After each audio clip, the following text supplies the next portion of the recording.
여러분,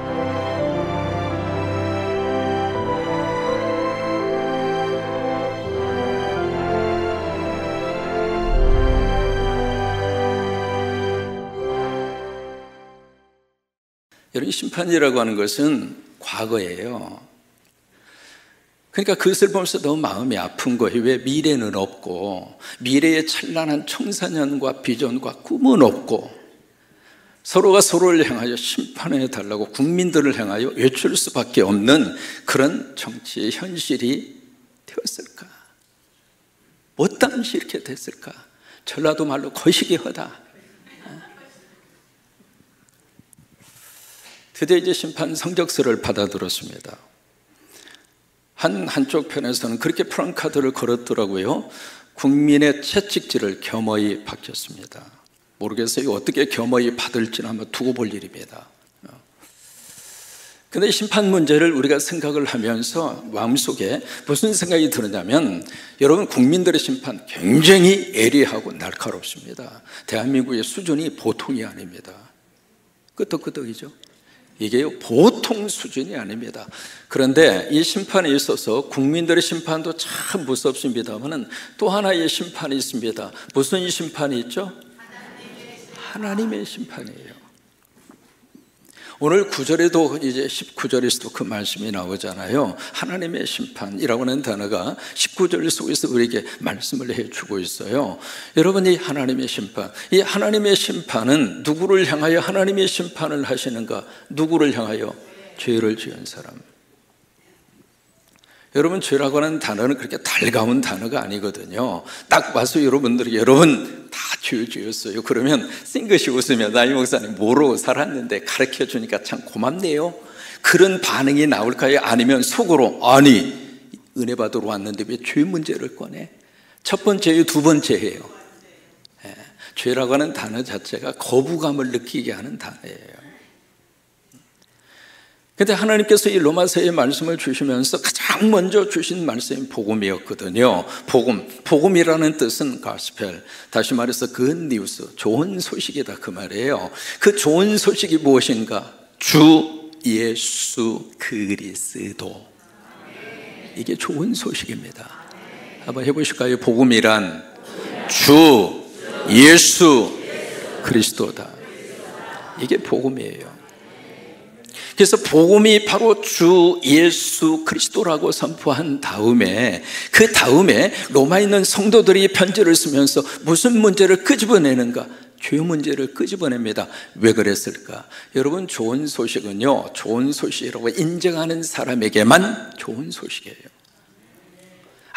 아무리 이쪽에서 복음이다, 주 예수 그리스도다 외치고 복음이라고 믿으라고 한다 할지라도 본인 스스로가 복음에 대해서 받아들일 만한 마음의 자세와 준비가 안 돼 있으면 복음이 그에게 복음이 안 된다 이 말이에요. 그래서 그들에게 죄 문제를 꺼내는 거예요. 우리에게 복음이 필요하다. 왜? 우리가 지금 죄를 짓고 있는 죄인의 모습으로 살고 있으니까.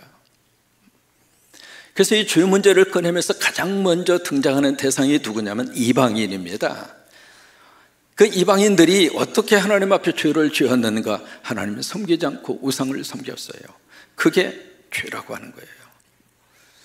근데 그들의 마음속에 그러니까 반박 심리가 나온 거예요. 아니, 우리는 율법을 받은 적도 없고 하나님의 계시의 말씀을 받은 적도 없는데 왜 우리가 죄를 지었습니까? 그러니까 하는 말이, 우리는 양심대로 살았는데 왜 우리 보고 죄인이라고 이야기를 하십니까? 그러니까 하나님 하신 말씀이, 그래?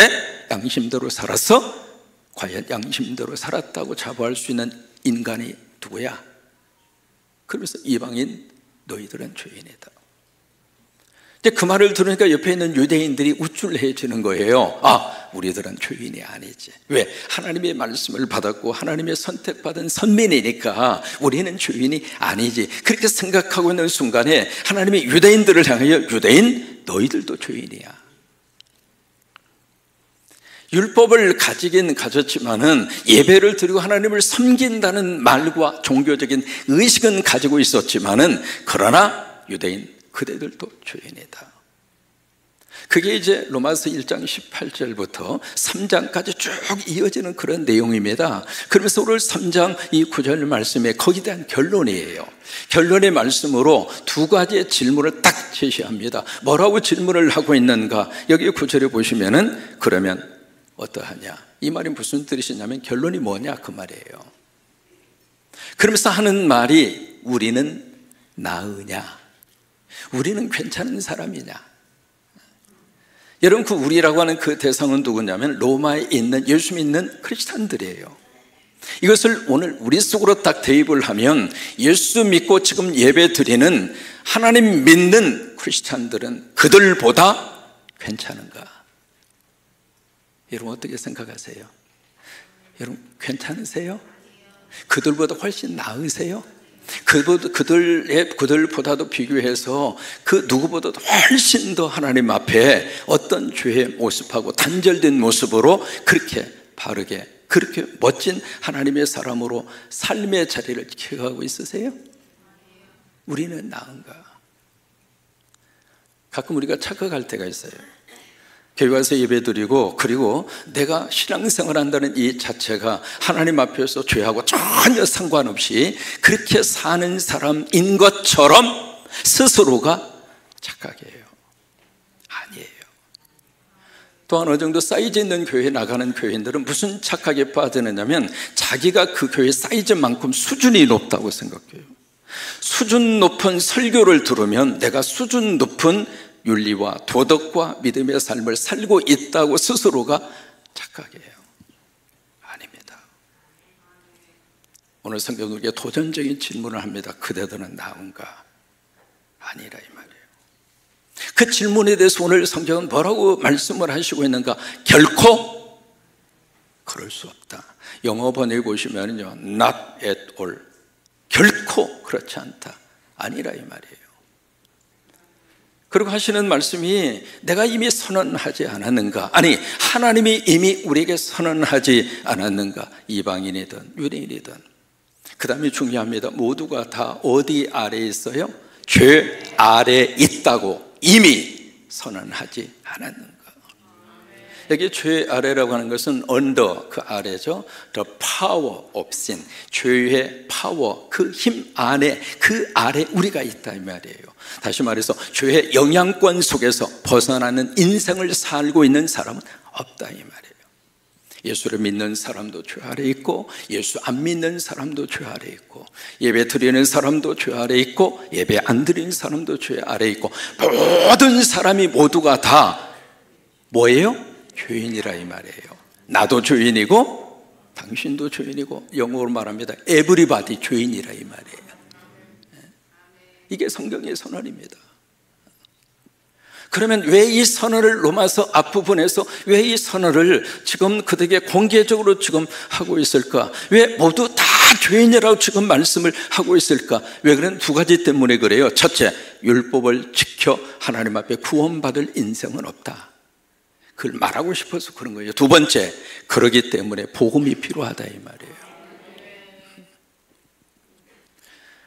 오늘 여기 10절 말씀부터 18절 말씀까지 성경을 근거로 해서 그들에게 논증적으로 제시를 합니다. 이게 유대 랍비들의 교육의 방법이에요. 앞에 쭉 어떤 논리를 이야기하고요. 그 논리에 대해서 쭉 증빙하는 자료로 어떤 에비던스로 증거의 자료로 그들에게 성경을 제시하는 게 유대 랍비들의 교육의 방법이거든요. 이게 바울도 똑같은 방법으로 이 말씀을 풀어가는 겁니다. 그러면서 10절 말씀에 기록된 바 무슨 얘기인가? 성경이라 이 말이에요. 구약 성경. 그 성경을 근거로 그들에게 제시를 해요. 제시를 하는데 두 군데의 성경을 그들에게 제시합니다. 첫째로 시편 14편과 시편 53편이에요. 그 두 군데의 말씀을 딱 제시하면서 두 가지의 말씀을 그들에게 지금 10절부터 18절 말씀까지 쭉 그렇게 해주고 있습니다. 첫째로 무슨 말씀을 하시고 있는가? 세 가지의 것이 없다 이 말이에요. 그것이 바로 10절에서 12절까지입니다. 세 가지 것이 없다. 10절부터 보시면은요, 없으며 없고 없으며 없도다 6번 나옵니다. 6번 나오는데 그 본문의 말씀을 보면은 이 세 가지 것이 없다 그 말이에요. 하나님 앞에 타락한 인간이 죄인으로 사는 동안 우리 속에는 그 세 가지 것이 없다 그 말이에요. 뭐가 없을까? 첫째로 뭐가 없어요? 의인이 있어요, 없어요? 의인이 없다. 깨닫는 자도 없고, 그 다음에 하나님을 찾는 자가 있어요, 없어요? 하나님을 찾는 자가 없다 이 말이에요. 그러다 보니까 전부 다 치우쳤다. 치우쳤다는 이야기는 곁길로 빠졌다 그 말이에요. 이 길로 가야 되는데 엉뚱한 길로 가는 거예요. 여러분, 엉뚱한 길로 가서 속도를 막 내면 가면 갈수록 길이 멀어져요, 가까워져요? 따라서 하십니다. 속도보다 방향이 중요하다.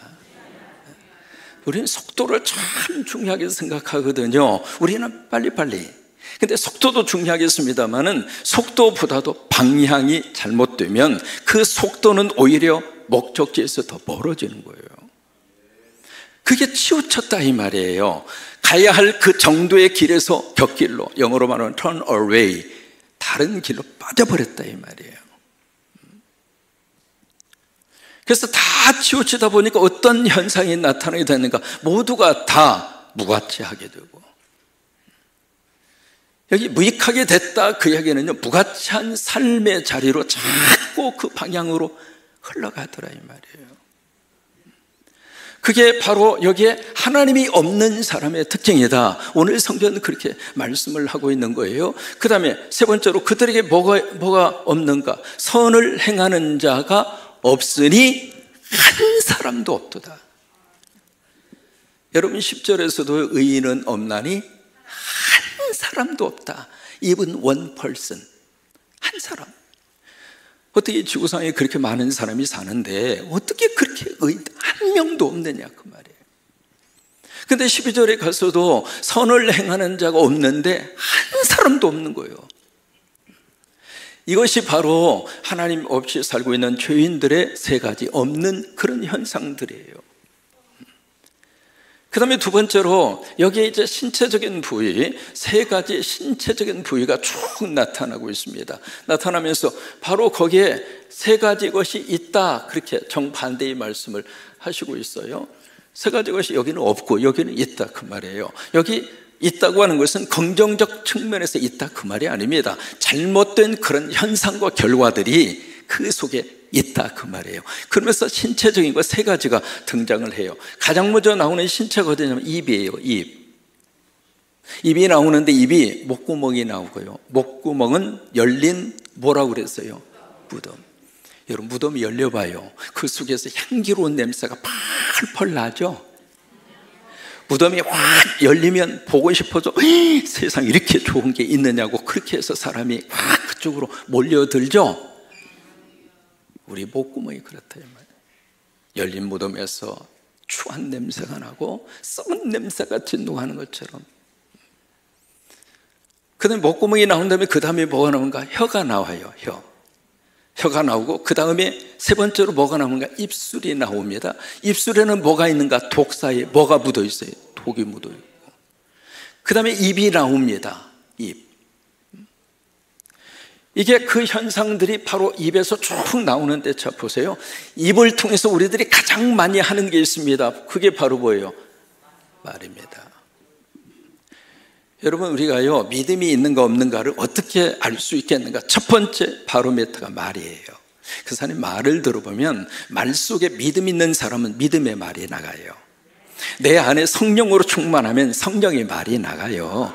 어쩔 수 없어요. 왜? 사람은 마음에 있는 대로 말하고 마음에 있는 대로 들리게 돼 있어요. 마음이 없으면 말 안 나갑니다. 지난번에 아까 여러분 사랑합니다, 고맙습니다, 마지막에 뭐라고 그랬죠? 이게요, 내 안에 그거 없으면 그거 안 나가요. 그러니까 그 사람의 말을 가만히 들어보면 그 사람 말이 바로 그 사람의 인생이에요. 그런 것처럼 그 안에 하나님이 계시면 하나님이 드러나고, 성령님이 계시면 성령님이 들어가고, 말씀이 내 안에 들어와 있으면 말씀이 나가고, 근데 그렇지 않고 내 안에 마귀와 사탄이 들어와 있으면 마귀와 사탄의 말이 내 속에서 계속 나가는 거예요. 사람이 이게 평생을 말을 하고 살잖아요. 하루 동안에 남자들은 평균 2만 5천 마디를 해요. 여자분들은 5천 마디를 더 합니다. 그래서 하루 동안에 여자분들은 3만 마디를 합니다. 그래서 여자분들이 밖에 가서 실컷 떠들었는데 아직 5천 마디가 남았어. 그래서 집에 와서 이걸 아불라 해야 돼. 그때 남자는 이미 밖에서 2만 5천 마디를 다 소비했거든.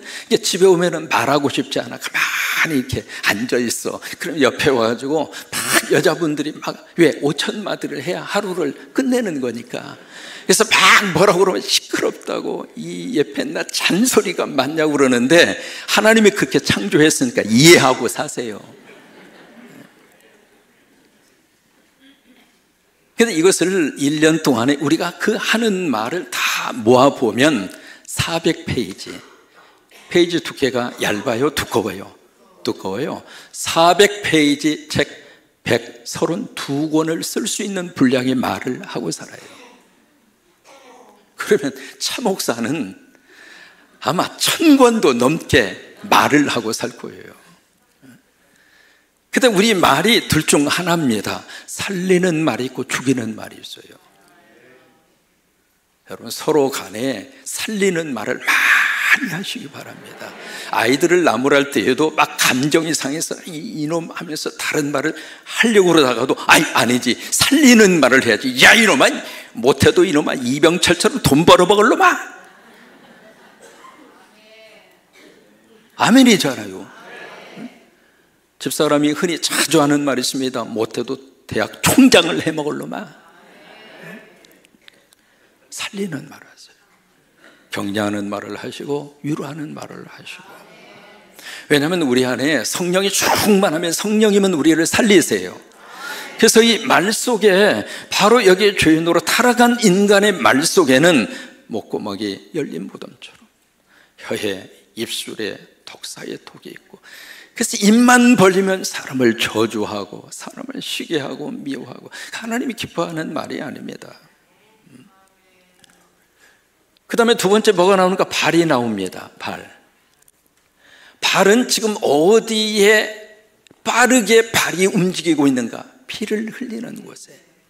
여러분 피라고 하는 단어가 나오죠? 섬찟해요? 섬찟하지 않아요? 섬찟하죠? 피가 뭘 말할까요? 죽이는 거잖아요. 그 죽이는 게 바로 뭐예요? 두 글자로 전쟁. 이게 인류의 역사였습니다. 계속 죽이고 죽임을 당하고. 그래서 이 발이 다른 쪽으로 막 바쁘게 돌아가야 되는데 이 발을 가지고 어떻게 하면 상대를 죽일까? 어떻게 하면 싹쓸이해서 쓸어버릴까? 그것만 연구하고 있고 그것만 계속 발전을 시키고 있고. 지금도 여러분 이스라엘하고 지금 하마스하고 계속 전쟁 중이잖아요. 하마스라고 하는 것은 가자 지역을 통치하고 있는 정당 이름이에요. 정당이 중심으로 이스라엘을 공격해서 1200명을 죽이고 200명을 인질로 잡아갔잖아요. 그게 하나의 계기가 돼서 전쟁이 일어났는데 이스라엘 입장에서 우리 정당방위다, 복수해야 된다. 그래서 전 세계 여론의 등을 업고 이 가자 지역을 쳤는데 가자라고 하는 이 땅을 여러분 가만히 이렇게 지도를 보시면 옛날 블레셋 사람들이 살던 땅이에요. 근데 그 땅이 이스라엘이 완전히 포유가 되어 있습니다. 그리고 가장 남쪽은 애굽하고의 국경이에요. 그리고 서쪽은 지중해 바다예요. 갈 데도 없습니다. 그 가자 지역을 막 공격해서 지금 몇 개월 동안 가자 지역을 무차별적으로 지금 공격을 했는데 몇 명이 죽었는가? 공식적인 통계가 24,000명입니다. 근데 그보다 더 많은 숫자가 죽었는데 그 중에 75%가 아이들, 여성, 그리고 연세 드신 노인들입니다. 피를 뿌리는데 이 발이 빠른 거예요. 참 기가 막힌 그런 모습이에요. 여러분 이 결과가 어떤 모습으로 결과가 나타나는가? 16절에 보시면 두 가지가 나옵니다. 첫째는 파멸입니다. 두 번째는 뭐예요? 이 고생이라고 하는 것은 영어로 미저리라고 해서 불행이라는 이야기예요. 그 다음에 세 번째로 여기 17절을 보시면 무슨 길이 나와요? 평강의 길이 나옵니다. 이 세 가지의 것이 완전히 파괴되어 버린 거예요. 그 다음에 세 번째 신체의 한 부위가 나옵니다. 뭐가 나오면 눈이 나와요. 눈이 18절을 보시면 눈이 나오는데 그 눈 앞에 하나님을 경외함이 있어요, 없어요? 없더라 그 말이에요. 다시 말해 눈에 뵈는 게 없어요. 하나님이고 보고 아무 인정을 안 하는 거예요. 이것이 바로 죄인된 인간의 본질적인 문제를 오늘 성경이 딱 여기에 지적을 해주고 있습니다. 이 지적을 하면서 무슨 말씀을 주고 싶어서 이 말씀을 우리에게 주시는가? 인간은 하나님 없으면 안 된다. 하나님 믿고 살아야 한다. 하나님을 등지고 하나님을 떠나는 순간 인간과 세상은 희망이 없다. 그것을 역으로 말하면 하나님 믿고 의지하고 살면 거기에 희망이 있다. 그리고 하나님이 우리에게 답으로 주신 것이 복음이다. 주 예수 그리스도다. 창세기 11장에 보시면 바벨탑 사건이 나와요. 유명한 사건이잖아요. 거기에 인류가 모여가지고 빅 프로젝트를 계획합니다. 계획하면서 두 가지 재료가 등장해요. 첫째는 벽돌인데 구운 벽돌이에요. 단단해지겠죠? 또 하나 역청이 나옵니다. 그 역청이 타르예요. 타르. 아스팔트 깔 때 콜타르를 깔잖아요. 그 타르라고 하는 단어에서 참 아이들을 얻어가지고 사업을 일으킨 사람이 스탠다드 오일 컴퍼니라고 하는 유명한 석유회사입니다. 보니까 거기에 타르가 나오니까 그러면 거기에 원전이 있겠구나. 그렇게 해서 그 옛날 중동에 들어가서 그 석유회사를 세운 거예요. 여러분 성경 말씀을 사업의 아이디어로 삼으시면 그 성경 속에 사업의 길이 있어요. 그러니까 성경 보실 때 꼭 눈을 크게 뜨시고 성경 속에 돈도 다 있고요. 성경 속에 성공의 길이 있고요. 성경 속에 아이디어가 있고요. 성경 속에 모든 게 다 들어있어요.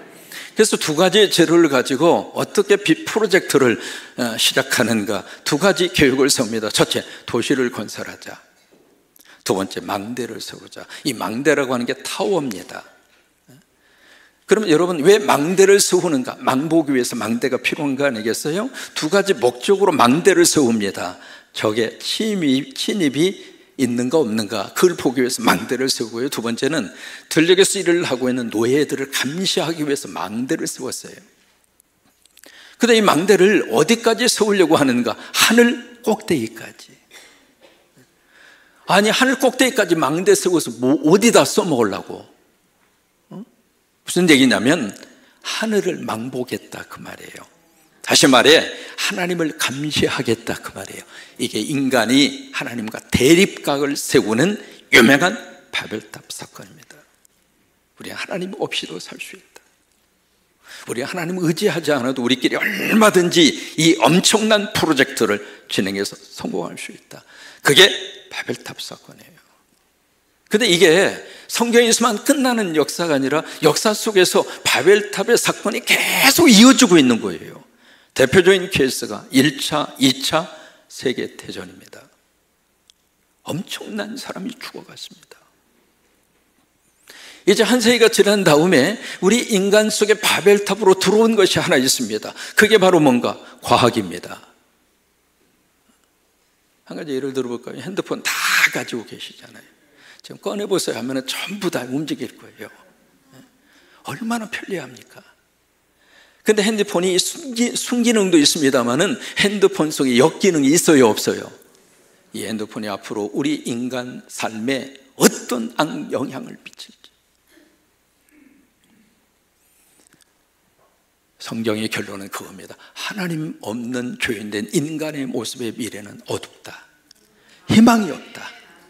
그러나 거기에 하나님께서 우리에게 복음을 보내주시고 예수 그리스도를 보내주시고 하나님을 의지하고 그 안에서 우리가 희망을 가지고 그 안에서 우리가 생명의 구원을 받고 하나님 아버지를 의지하면서 믿음으로 이 땅에 하나님 나라를 건설하고 그 삶을 살아내는 것이 하나님의 자녀된 우리들에게 주신 하나님의 거룩한 사명이요 축복이에요.